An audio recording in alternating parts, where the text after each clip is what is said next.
Está entrando no ar mais um programa Reflexão com Alexandre Aguiar e hoje é um programa muito especial. Eu estou aqui com o pastor Heber. Pastor Heber, é uma honra enorme poder estar aqui hoje com o senhor, com esse pastor que tem abençoado e marcado gerações, marcado vidas, famílias. E hoje nós vamos falar um pouco da história da Segunda Igreja Batista de Campos, uma igreja tradicional que hoje influenciou famílias e ainda influencia ainda.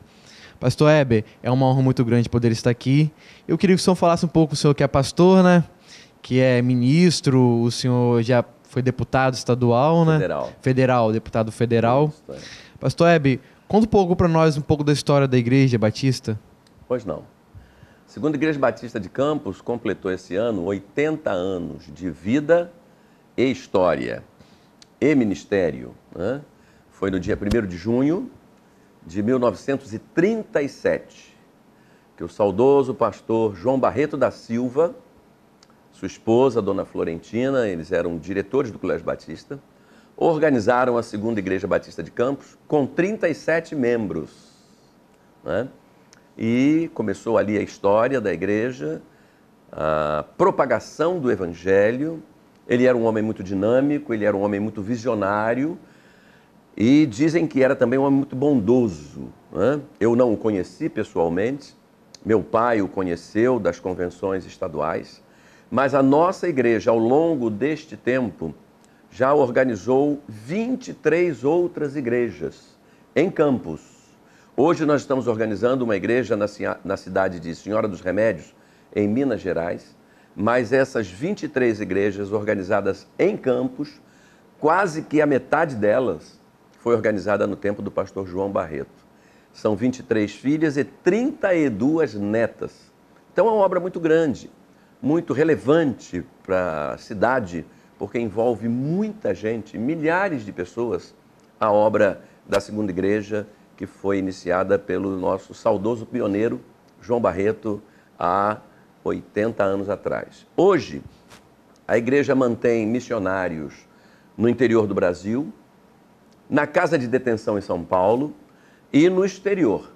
Temos missionários na Rússia, na Alemanha, em Moçambique, etc. Então tem essa visão missionária também, que é uma visão expansionista, mas isso não é uma questão da nossa igreja, é uma visão da denominação batista no geral, não é? Mas uma obra muito grande, uma obra muito bonita, e eu louvo muito a Deus. Falo isso para você, Alexandre, que é jovem, com uma alegria muito grande, não é?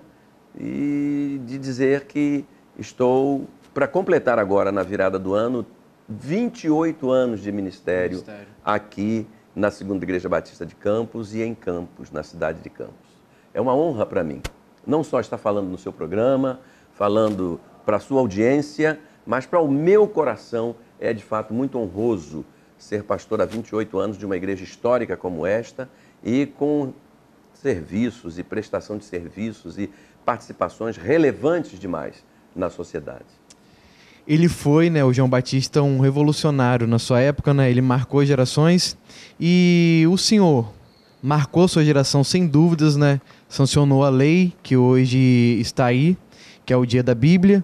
Verdade. E dentro do seu coração, como que surgiu esse desejo de ser pastor? Eu era professor, formado em português e literatura e estudante de direito. Na minha cidade, o juiz dizia que eu ia ser um grande promotor público. E eu acreditava.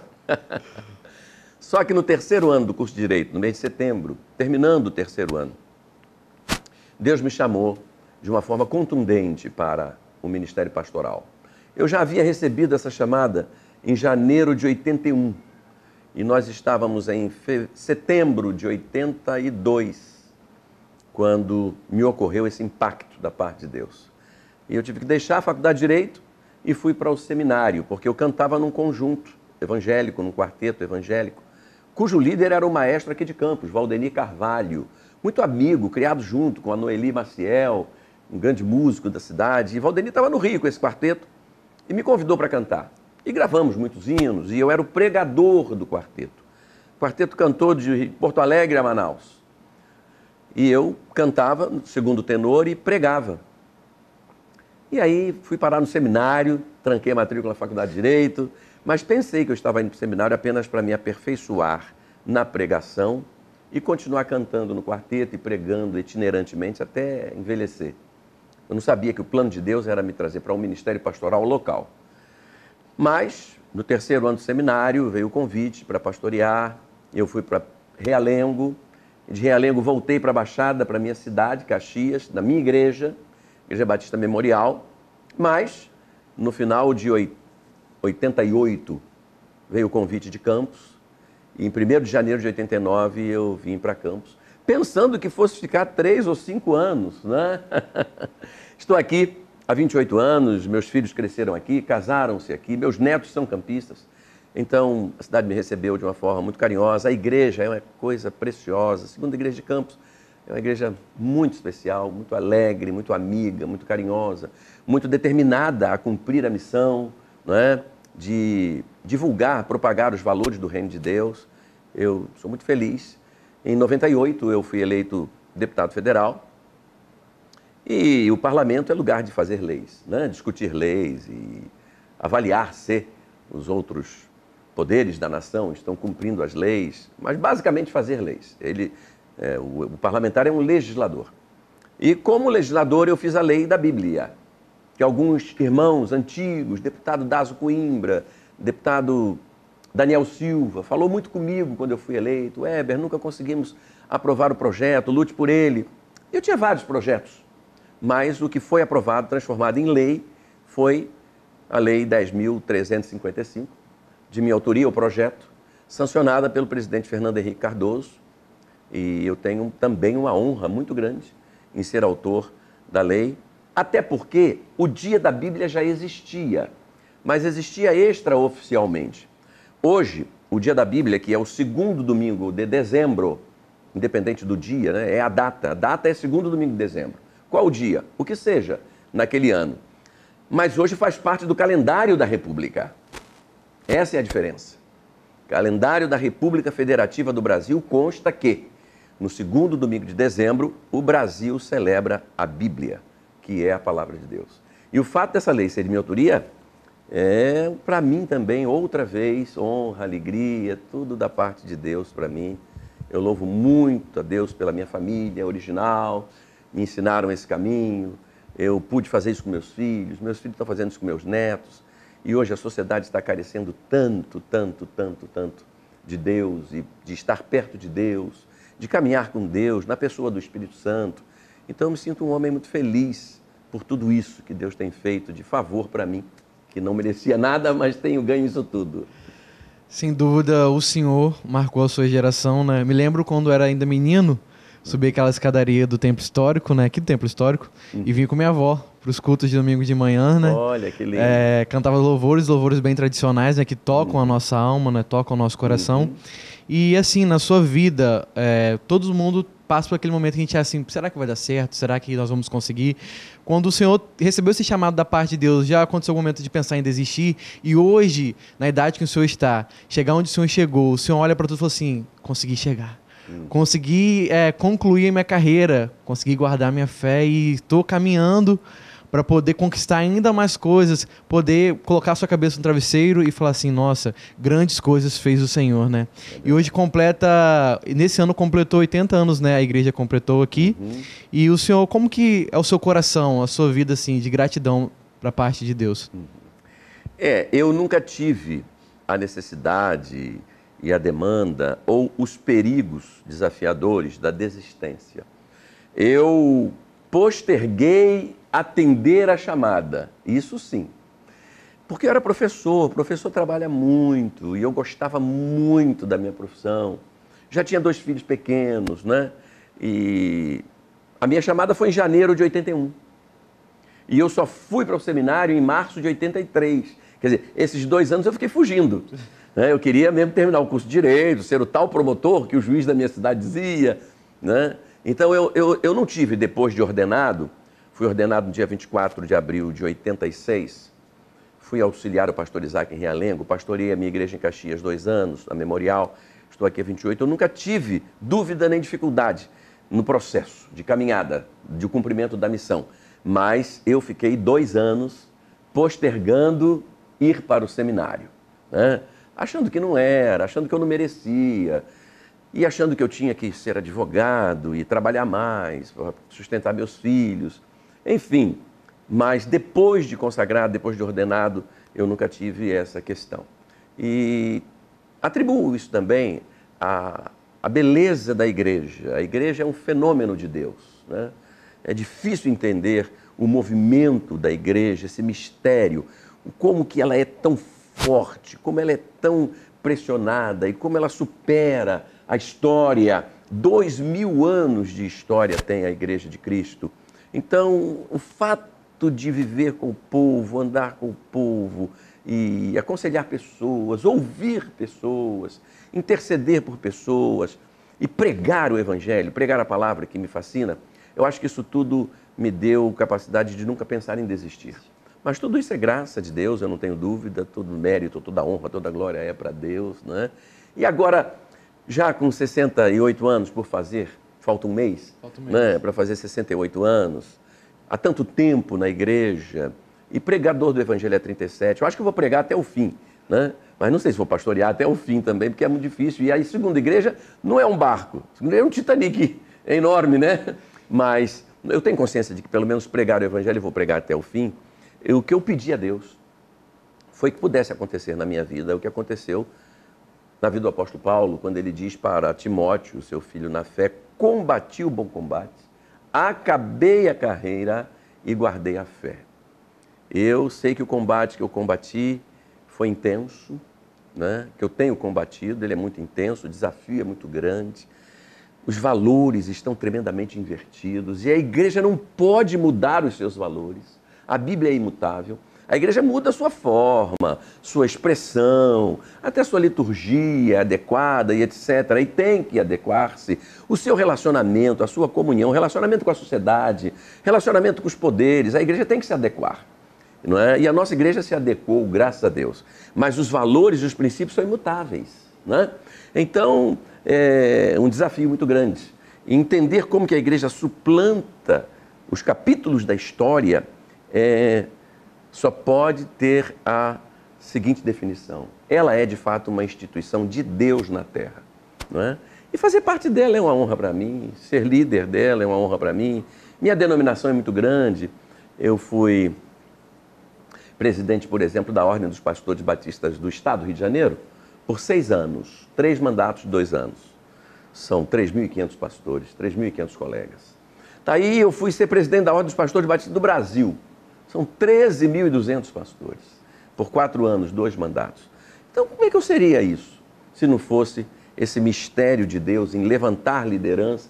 Eu sei que eu sou um servo submisso, não é? Mas eu nunca estudei liderança, nunca fiz um MBA em gestão de liderança, né? Nunca fiz, é uma coisa de Deus mesmo, mas eu agradeço o privilégio. Tenho amigos pastores no estado, em todas as cidades, todos os bairros, todos os cantos desse estado eu tenho um amigo pastor. Quando Deus marca, né? Marca, né? Marca mesmo, no Brasil afora, né? Muitos colegas, e eles me respeitam, me amam, me consideram, me elegeram presidente, e eu os amo também, os respeito como homens de Deus. Às vezes está lá no fundo do bairro, uma igreja pequena, mas fazendo a mesma obra que eu faço no centro de Campos, com uma igreja de quase 4.000 membros, né? É a mesma obra, é a mesma mensagem. Os valores da sociedade, eles naturalmente vão mudando, né? É o processo natural da sucessão de gerações. Os estilos de época são variados e variáveis, isso é uma realidade, mas os valores da igreja não mudam, não é? Então o trabalho que o obreiro faz lá no bairro esquecido da minha Caxias, por exemplo, tinha um bairro chamado Saracuruna. O bairro de Saracuruna tinha um sub-bairro chamado Cangulo. Meu irmão foi pastor lá. Um grande obreiro, um grande ministério, né? Mesmo, tal qual o meu aqui, tal qual o pastor da primeira de Curitiba, que é meu amigo, da primeira do Rio, da primeira de São Paulo, que é um menino de Campos, que é o pastor Paulo Eduardo, foi membro aqui da primeira muitos anos, ali na Formosa, e há 12 anos ele é pastor da primeira igreja batista de São Paulo, no centro de São Paulo, a maior capital da América Latina. O trabalho que o pastor Paulo Vieira faz lá é o mesmo que o colega que trabalha aqui lá na fronteira do estado, né? Numa comunidade lá da minha Baixada Fluminense. uma igreja dentro da comunidade. É o mesmo trabalho, é a mesma mensagem, é o mesmo Senhor Jesus Cristo, é o mesmo Espírito Santo, é o mesmo foco, o coração do homem, do ser humano, da pessoa. Então, independente disso tudo, é maravilhoso, é privilégio, eu me sinto muito honrado. Alexandre, conversar com um jovem, para mim é uma das coisas mais felizes. E você é um jovem, me inspira, me empolga. Que Deus abençoe muito sua vida. Amém. Né? Nessa pegada da comunicação, que é uma coisa fantástica. Né? Tem muitos mistérios na comunicação. Tem. O poder da comunicação é tão grande que só pode ser coisa de Deus também. E esse ano nós estamos comemorando 500 anos da Reforma, 500 né? anos da Reforma, é. E sem dúvida o senhor é um grande reformador, né? Reforma a vida de muitas pessoas, né? Amém. E eu queria saber, assim, como Lutero marcou a sua geração e até hoje fala em nossas vidas, né? Hoje nós precisamos de mais Luteros nessa geração, né? E eu queria saber qual é o segredo, pastor, do sucesso. Lutero foi monge e descobriu a Bíblia, descobriu a palavra de Deus, descobriu a carta aos Romanos. E no capítulo 1, verso 17 da carta aos Romanos, está escrito: o justo viverá da fé. Então, naquele momento, 1500 anos de igreja, por várias razões, a igreja tinha um comportamento, né, que incomodava muito Lutero. Lutero, na verdade, se revoltava com aquilo que ele via.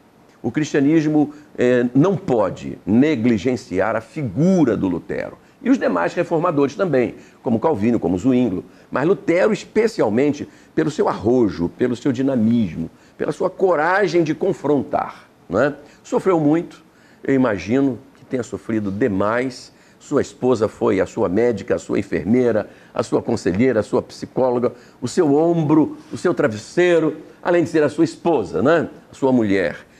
Mas eu louvo a Deus, porque 500 anos depois ainda se fala tanto em Lutero, e a igreja pôde se dimensionar, pôde se tornar uma opção mais viável, mais fácil. O acesso a Cristo, que é o Salvador, a Jesus Cristo, se tornou muito mais prático pelo caminho da fé, não pelo caminho de tantas outras questões que eram já àquela altura impostas aos fiéis, e a graça de Deus se tornou uma realidade.